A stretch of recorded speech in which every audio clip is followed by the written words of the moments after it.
мавзӯи имрӯзнаи мо мавзӯе аст ки пеш мардуми мо ина ҳамчун як илми ниҳон, илми пӯшида мегуфтанд. вақти аврупоиё омадан инҷоро гирифтанд. сабабаш чӣ шуд ки мора масалан вайҳо ки сарзаминҳои моро ғасб карданд? сабабаш ин буд ки мо ба илм дода нашудем, илм нахондем, илма наомӯхтем, илми дақиқа омӯзиш накардем. касе агар олим мебуд шароитро танг мекарданд ва фикр мекарданд ки ӯ зиёну зарараш бисёртаре гуфта баъзе корҳо мекунад ва ҳамун зиндагии стандартӣ ҳамун пешинаро гӯем ки вайрон мекунад, хатар эҳсос мекарданд дар он. аз ҳамин ҳисоб мо боид додем. якум чизе ки гум кардан, задан, нест кардан, ин чӣ буд? ин ҳамун аҳли ирфона нест кардан, касоне ки фалсафаро медонистанд, ҳикматро медонистанд, равонро медонистанд, равоншиносиро медонистанд, масалан ботини инсонро медонистанд. ана ҳаминоро якум чӣ кор кардан? Нест кардан. бо овоза дарвоза бо бисёр гуноҳҳо ба бисёр чизҳо ки аз байн бурдан ва мардум мондан бе муҳофизат, бе ҳифз. ҳамин ягона чизе ки ҳифз мекунад инсона ин аввал худо илм аст. воситаи илм одам хона месозад, шароит месозад, яроқ месозад, техника месозад, зиндагиша масалан сабук мекунад. ҳамин чиз имкон нашуд, чунки бисёр олиморо аз байн бурдан. ино касоне буданд ки мехостанд ки ҳамун шакли ки классикӣ ҷамъиятро биқапанд ва як таҳаввулот накунанд, пешравӣ накунанд, дар як ҳолати карахтӣ монд. шумо фаҳмидед якум чизе ки дар мо мушкилӣ шуда, ин илме ки ҳозир мо дар бораш гап мезанем нашуда байни мардум ки интишор мардуми мо бархурдор нашуданд аз инҳо. ана ҳамин масъала буд ки олимо аз тарафи давлат ҳифз нашуданд. олимо аз тарафи касоне ки он давра соҳиби масалан қобилият буданд, қудрат доштанд, ҳифз нашуданд. имрӯз мо шукрона мекунем ки мо давлати тинҷ дорем, амн дорем ва илм метавонад рушду тараққӣ кунад. мутаассифона ё бурданд хориҷа, оварданд ҳамин илма вақте ки оварданд, аввал дар худ донишкадаҳо сохтанд. донишкадаи омӯзиши руҳ, донишкадаи омӯзиши руҳ, ҳамин руҳа омӯхтанд. аввал механдиданд, мегуфтанд ки хайр руҳ омӯзиш намешавад, ина дар илми ғайб медоданд, барномаи худовандиро ҳеҷ кас намефаҳмад, фармони худовандро ҳеҷ кас қудрат надорад. ҳамин қатъӣ маън карда буданд, намемонданд. дар хориҷа хонданд, имрӯз илми генетика баромадааст. ДНК-ро ёфтанд. имрӯз ирсията метавонанд таъсир кунанд. тасаввур кунед. метавонанд дар шиками модар, олимои Изроил омада буданд, дар шиками модар меша бисёр бемориҳои ҳамун рух мезадара дар ҳамун шиками модар маҳол мекунанд. тасаввур кунед чӣ хел ба кадом дараҷа расидааст. хайями хел будааст. имрӯз бо оварданд, бо касоне рафтанд, худшона қурбон карданд, умршона омаданд, омӯхтанд, тарҷима карданд. масалан олимои миллати мо бисёр дар ин масъала кор карданд. имрӯз мо агар илми пешинаи рӯҳшиносӣ пӯшида буд, имрӯз мо кушодаш кардем. имрӯз ҳар як одами оддӣ метавонад аз ин машқҳои равоние ки фақат хосагон, ирфониё, тасаввуфиё мекарданд, имрӯз метавонанд озод ҳар кас чӣ кор кунад? ҳамина бигирад. новобаста аз он ки дар кадом сатҳи иҷтимоӣ қарор дорад, қудрати имконотҳош ҷисмиян, эҳсосиян, ақлиян, шахсиян, табииян, фарҳангист ёки маънавист. яъне ки метавонад истифода барад. ва мо бо тарафи чиша гирифтем? тарафи духтуриша, тарафи тиббиша гирифтем, ки инсон метавонад саломатии худша биқапад, метавонад саломатиша барқарор бисозад. барои ҳамин мо ин кор карде ки ҳамин илма мо миллӣ кардем, натсионализатсияи ҳамин илми равондармонию равоншифоию машқҳои равонӣ шуд. мо имрӯз ина хос ба фарҳанги миллии худ рост кардем. чаро? агар мо имрӯз ин корро намекардем, баъди чандин сол меомаданд машқҳои равонӣ фарҳангҳои миллатҳои дигар, ё ки мардум йога машқ мекарданд, маҷбур буданд, ё ин ки монастирҳои дигар давлатҳои чин бар ин дигар сар мешуданд, машқҳои гуногунаши тайчию кунфу балобатар, ё ин ки аз хориҷа меоварданд автогени тренировка, парапсихология, магия, медиуми, як гала балоҳо доранд ки чӣ кор мекарданд? Машқ мекарданд ва ёд мегирифтанд. لیکن ما اینجا باید چیزی ملی را بیاریم. با مردم ما چی؟ مردم خاص مشقای آوریم. مثلا جناب یالی میگه محترم امام رحمان که فرهنگ هستی ملت هست. اگر فرهنگ ما رخ نشود ملت از بین رفتنش ممکنه. لیکن رخ نکننده چیزهای ملی این همین با روان در آمدن است. روانی ملت ما محافظت میخواه، حفظ میخواه که حفظش کنند. یعنی که یاد دارید دو تا حالت بود. یکی گفتن زمین جنبی است، همه بیرون برآمدن کو یک شبکه یاد دارن. یک شبکه داره. یعنی یاد دارید همینه که یعنی که اینقدر آزاد میتوانند با اطلاعات روانی مردم که دیگرگون کنند با اطلاعات که مردم آزاد چی؟ آزاد میتوانند بیرون برایند، میتوانند چی کنند؟ میتونن باور نکنند اخبارات رسمی را. از این برمیاد که ایمونیتت روانی ما نهایت سسته. ایمونیتت روانی ما از حساب چی سسته که همه هر کسی بخواهد بیچاره یا آدمی را میگیرد جینش وارد میکند، ترس واردش میکند، اطلاعات گوناگون واردش میکند و اون محافظت ندارد. زی دینی چی گفتن نمیتونه. برای همین با این مشق‌های روانی ما یک اطلاعاتی مستحکم کنی ایمونیتت روانی را میدهند. اینکه پگاه شما نمیترسید از اون که شما گویند که این قوا یا فلان قوا یا این خیل یا اون خیل شما را اثر رسانده است و شما بیچاره‌اید و شما هیچ کار کردن نمیتونید. یعنی که در این مسئله هم چی هست؟ در این مسئله هم نقش خودش درست میمازد. برای این باید دقت باشه در این مسئله که امروز ما یک چیزی رو به شما پیشنهاد میکنیم که این چه خیلی کار میکنه، چه خیلی تاثیر میرسونه، شما نازکیش رو درک میکنه. این چیزی دروغ نیست. این چیزی هست که علما اساسناکه. تا همین روزهای نزدیک مثلا شاید نقطه نظر یک 10-15 سال پیشی که ما این علم پیشنهاد میکردیم البته با یک شکاکیت مثلا شعور جمعیت نگاه میکرد راست از دروغ است، فریب است، چی است. امروز مردم رفتن جهان را دیدن، دنیا را دیدن، جهان گشته شدن، دیدن که در حقیقت نه تنها در این سطحی که پریمیتیوی که ما حال قرار داریم و در آینده نقشه داریم، مرکزها شب سازیم، اینستیتوت شب سازیم، بگیم که از جانب مسئولین آدمانی که مسئولی همین ملت هستند و ما وعده دادیم این مسئله که در این مسئله کمک میکنن و انشالله امیدواریم روزها دور نیستن. وقتی گرفتن که دیدن که در وجود یک اینستیتوت، یک دانشگاهی تحقیقاتی فقط کارش مشقی روانی را مغز سر آموختن، روان انسان آموختن، چخیل اون تاثیر رساندن، چیکارش کردن، چخیل کردن و فهمیدن که این علم چی دروغ نبوده است. و هر سخن ما میگوییم در ترازوی علم چین کرده میشه، اثبات دارد و باز فرهنگ ملی ما را زید نیست. از اون جمله از طرف دین هم این نمیتونه که مثلا این کار شد برای چی که ما دلیل و بعضی چیزهای دیگه هم آوردگیم. اگر کسی که خواهش داشته باشد ما میتونیم در این مسئله با صحبت کنیم. بسیاری میبینن وقتی در سکوت اشتراک میکنن میبینن که در دو سم مستحکم هستند مشق روانی. اون چه خیلی میشه که مشق روانی عامل صحت کننده میشه. چه خیلی آدم صحت میکنه. هست یک نقطه نظر.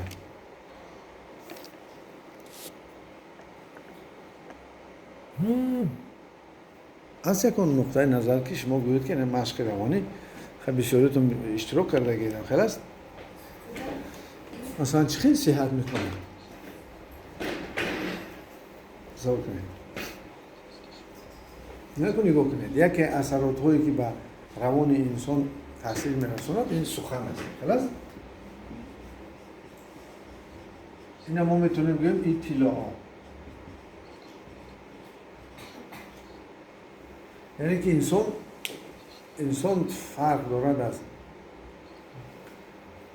حیوان، اون که چی دارد سخن میگه، گپ میزنه. اگه فهمیدید با کدام آدم ممکن به دست این مشق روانی را گذراندن؟ با اون کسی که فهمیش دارد. برای شما بسیار وقت در مشق روانی کودکان را میشنوید، کسایی که عقلشون سست کار میکنه اینا را میشنوید. تاثیرات دیگری تاثیرات نیروی انرژی. یعنی باز ما یاردم میکنیم آدم که میدان الکترومغناطیس هست، همون ما با تاثیر رسانیم که این به واسطه مثلا خود دکتر میرساند یا که خود انسان در زیر قواهای 4 قوایی که در دنیا هست، قوای جاذبه زمین، قوای الکترومغناطیسی کیهان، قوای اتم خود و قوای اتم کلون در روی یک با کار می‌دارند. یکی آدم صحت شدن میگیره. از همین حساب ما کودک‌ها را میشنونیم، آدم‌های چه میشنونیم که نوبسته از اون گپ هم نفهمیم. من وقتی که در یک دولتی دیگر جا رفتم کار، تماما تاجیکی و روسی را نمیدونستم.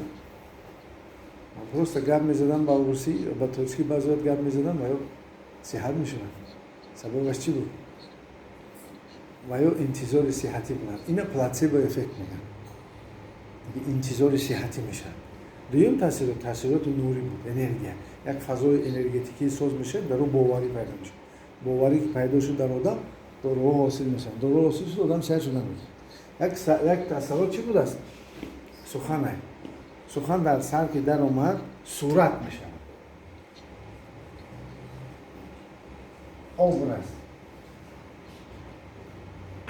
obraz میشه، صورت. هر سخن در سر چی میشه؟ کدام سخن شما میشنوید چی دارد؟ صورت دارد. اگر همین جمعی آدم ما بگوییم که جین داره چی میشه ما پیدا میشه. بعد خاص خودش یگان صورت خودش میفهمد، همون چی؟ همون میسازه. اگر این جمع آدم ما بگوییم فرشته داری چی میشه؟ خب صورت فرشته پیدا میشه. یعنی که نیکو قوت. ما اگر بگیم تو قوت داری قوت خودش میبینه، حس میکند همون قوت. و غیر از این سخن چی دارد؟ سخن حس دارد. وقتی که مثلا حاضر ما شما را لیمون گفتم چی میشه؟ اتوماتیک شکل آبی دوام میبینه. برای که حس دارد. سخن حرکت دارد.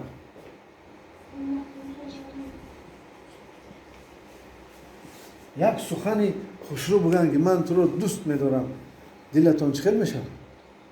دل در چی میاندازن؟ در تحقیق بگویم که در حالتی هیجان میاندازن. تحقیقی و هیجان در میاندازن. هیجان میگی اگر سخن ترساننده باشد چی؟ آدم تست چی میگیرد؟ تست شدت میگیرد. نپرژان میشد. حرکت دارد. هر یک سخن یک جای آدم حرکت میتونه. حتی خودش فکر کنه. این میشنی که فیزبوت کرد که هر یک فکر یک موشک معینی را کشش میده. هر یک فکر یک سخن معینی را کشش میده. کینه کشش میده. ناراحت میکنه. دل ناراحت میکنه. برای رسول اکرم درود سلام برای گفته بود که کینه و ایمان در یک جا نیستند. خفگی اینجا را همه را میکشد. غضب، ترس، اینا همه چیکار میکنن؟ همه قریب ترسدارا رو بینید دلشون تستش و پانکریاتیت دارن. سببش چیست؟ کشش خوری همین میشه. هر یک سخن میگی صدا دارد.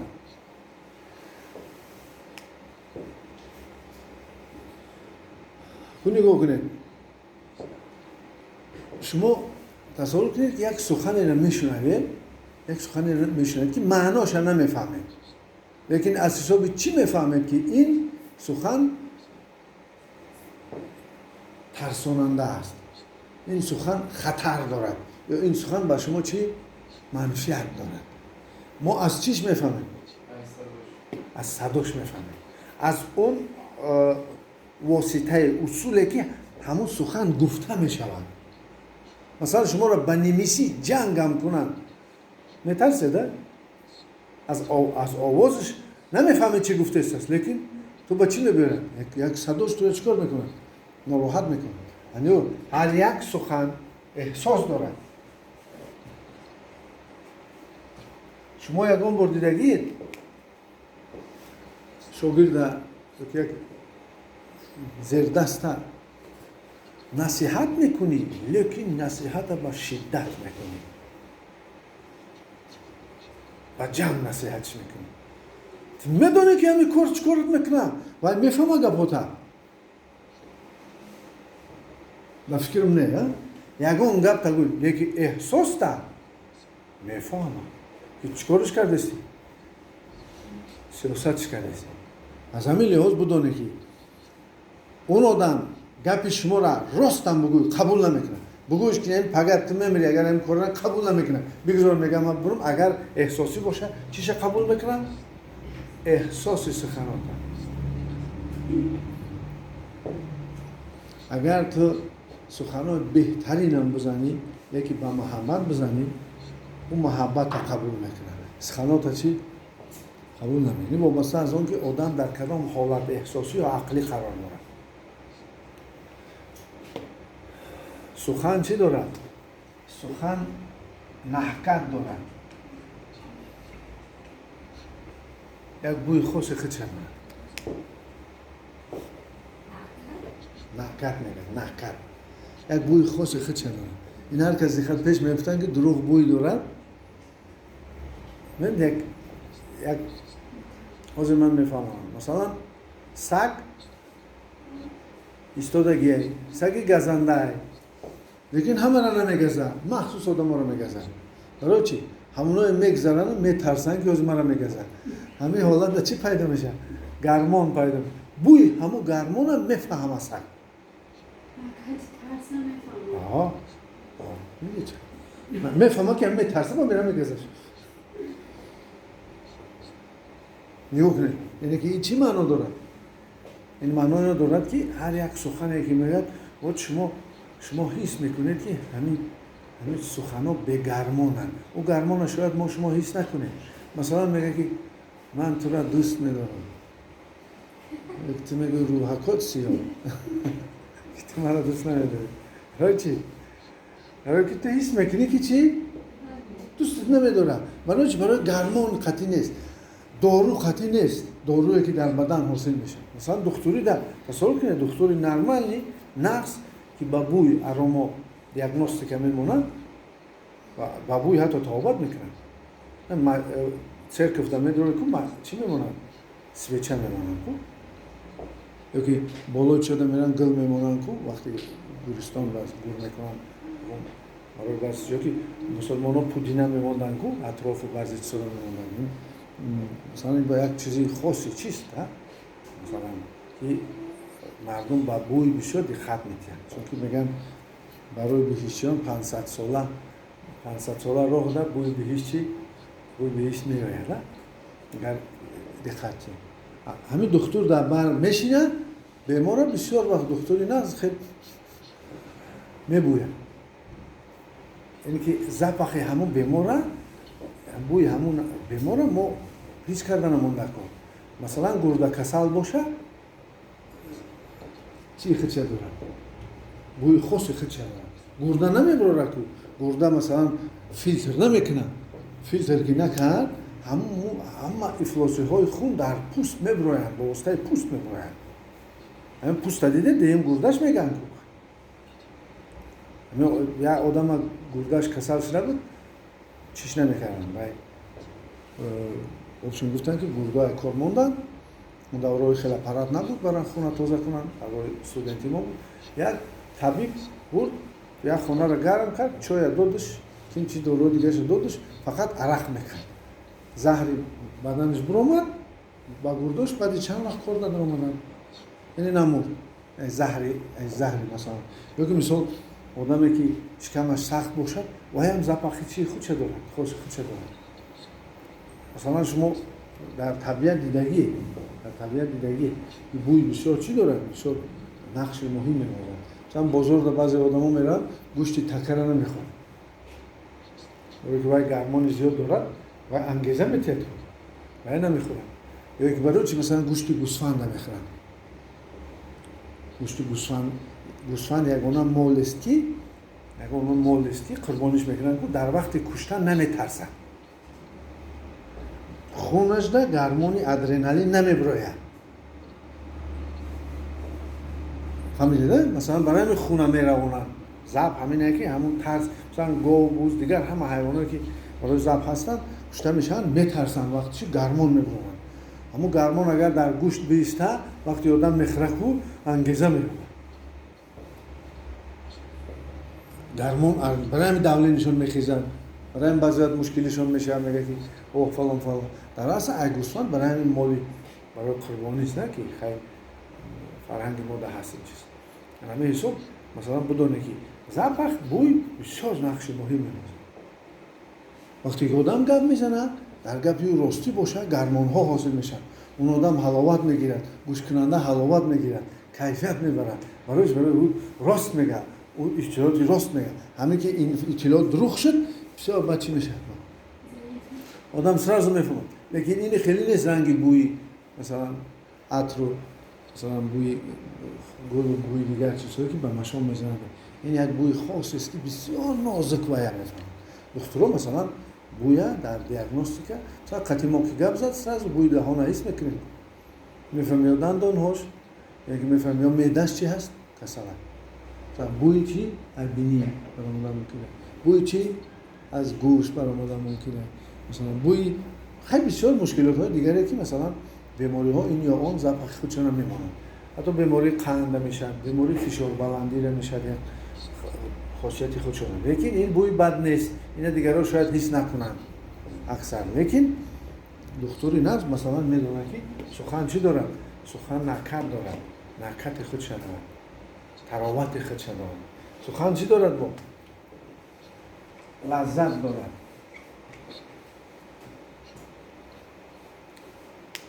دارد مزه خودش دارد سخن میگه از دهان شهد و شکر میریزن اون اصلا هم دل او شیرین نیست لیکن همه خیلی روح تاثیرات میرساند که آدم چیکار میکنند آدم دیگر میکنند آدم روح و روانش دیگر میکنند حلاوتش میتیند مثلا کدام آدمی که روزی خسته که خرسند میشه برای خرسند میشه که آیندهش هم میبینه و کی آدم آیندهش میبینه مثلا صحت‌شویش هم میبینه اما خیلی گمرو صحت‌شویش هم میبینه که خیلی صحت است خیلی زندگی برگشته است برای که آدم زندگیش دائمی عوض میشه لیکن بعضی آدم‌ها آیندهشون چی میکنن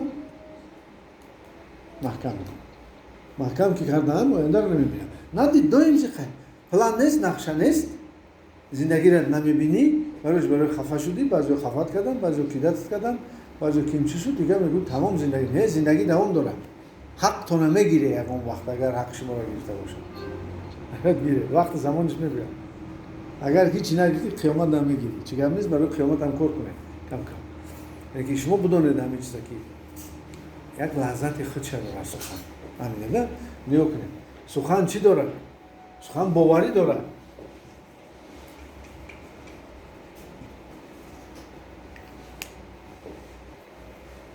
کی باوری اگر راست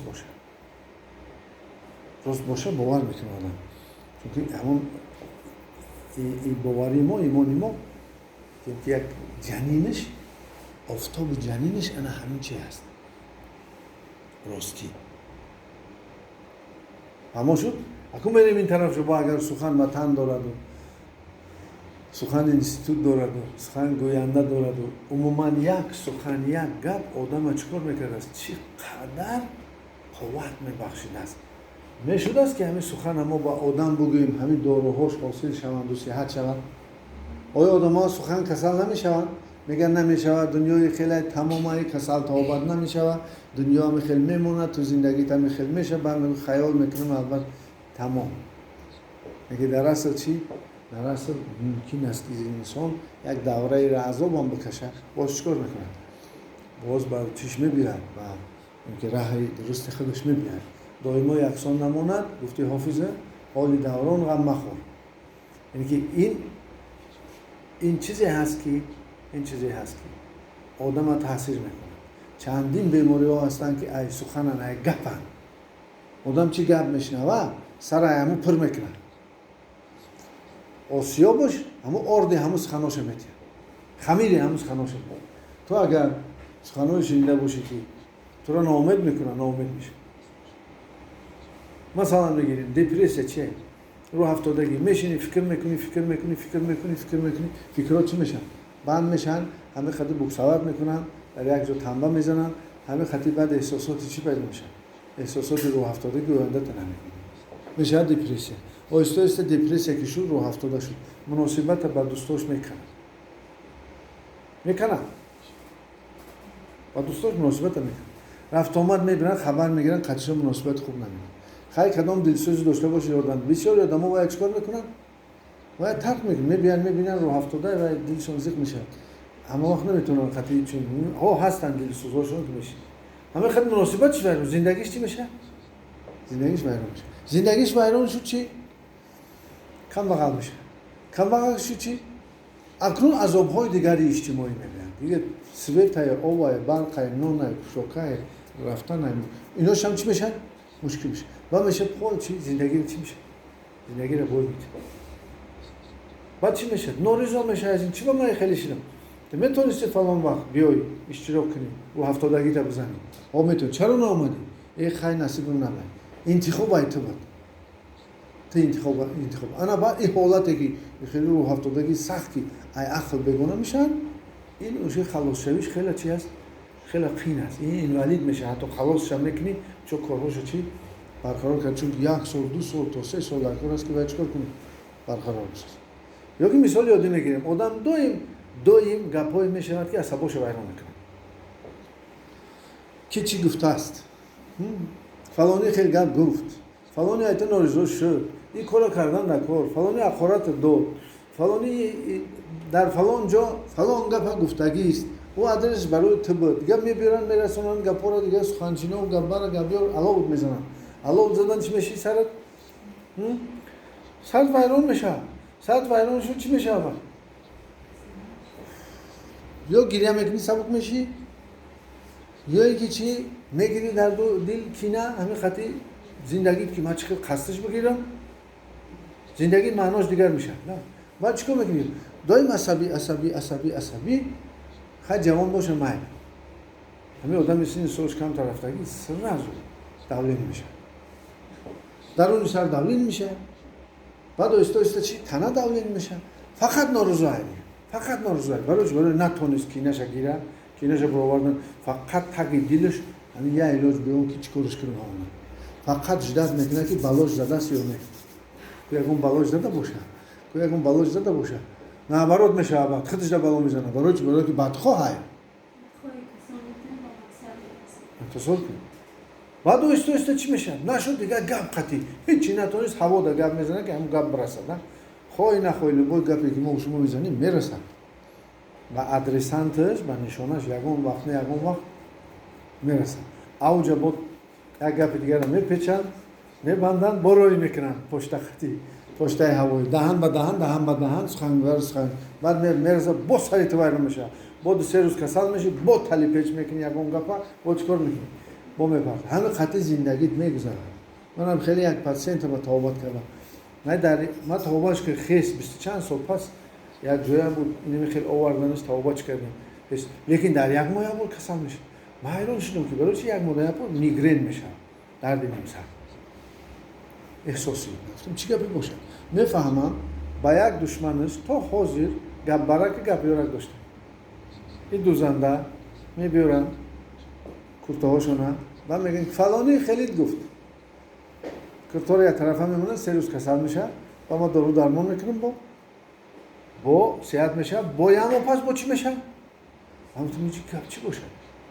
چون پرس کردیم فهمیدیم یه آدم گپش میآورده است این ایجا 3 روز پس با یک گپ دیگر را تلیفش کرده با کشته تبگی بر با او کشته را میداد دستش با گپ هم برای گوش کی خیلی بعد اون میبرده است ما گفتم چیکار کنم همین هیزم کشه بینت بر گفت همین اومد گپ نزن همین قطعی سردردش بموشه همین جنجال چیکار کرد؟ جنجال بس کرد یعنی که نگاه کنید آدم میتونه که بیماری اینفارکت شوه ای دولینه هر زمان در اینجا میشینه دیلش میجه پس بینه چکرش اینفارکت میکنه هر زمان اگر عصبی دولین میشه هر زمان بیاد که زندگی مشکل روزگارم قینه زندگی مشکل روزگارم قینه هستون میاره کسل میشه یعنی که انسان آهسته چی؟ و بیماری میماند ما برعکس با مشق‌های روانی چی میاندازیم در سر آدم؟ سخن خوب وقتی که ما سخن در سر انسان میاندازیم چی میشه؟ چند چیز پیدا میشه در آدم. یکم آدم آرام میشه. در یاد گیرید آدم کسل هیچ وقت آرام نیست. دید بعضی چنان به طاقت میشه که شیشته نمیتونه. و یا کسل قند آماده بود که شیشته نتونست. یا بچه آماده بود که زایل آورده بود شیشته نتونست. به طاقتی. آدمی کسل بسیار وقت در گپش نمیسته. یاد میگیرد وعده را که دادی وعده را قبول نکن. یعنی خودت وعده دادی که من خدمت توبت میکنم بعد همون اجرا کنی. یعنی خودت زیدی چی بشه؟ زیدی خودت میخواستی. جنجال میکنه در درون سر پیدا میشه. یاد میگیرد چی را؟ نرم کردن بدن. آرام شدن، شدت گرفتن. یاد میگیرد گردش خون درست کردن. یاد میگیرد قوای جاذبه زمین، قوای آفتاب خطی نفس درست کردن. یاد میگیرد و پیش نظر کار کردن. یاد میگیرد فکرهاش چی من کردن. مشقای روانی هم کردن. فکرها را که من کردی باید ما اساسا در فرهنگمون ذکر داریم. یادی نامهای خدا. یا که سخنهای بزرگ در درون دل آدم چیکار میکنه؟ تکرار میکنه. و میشود احسان. احسان چیست؟ احسان یک تشمه آدم میفهم. تو این چیزاری اون کی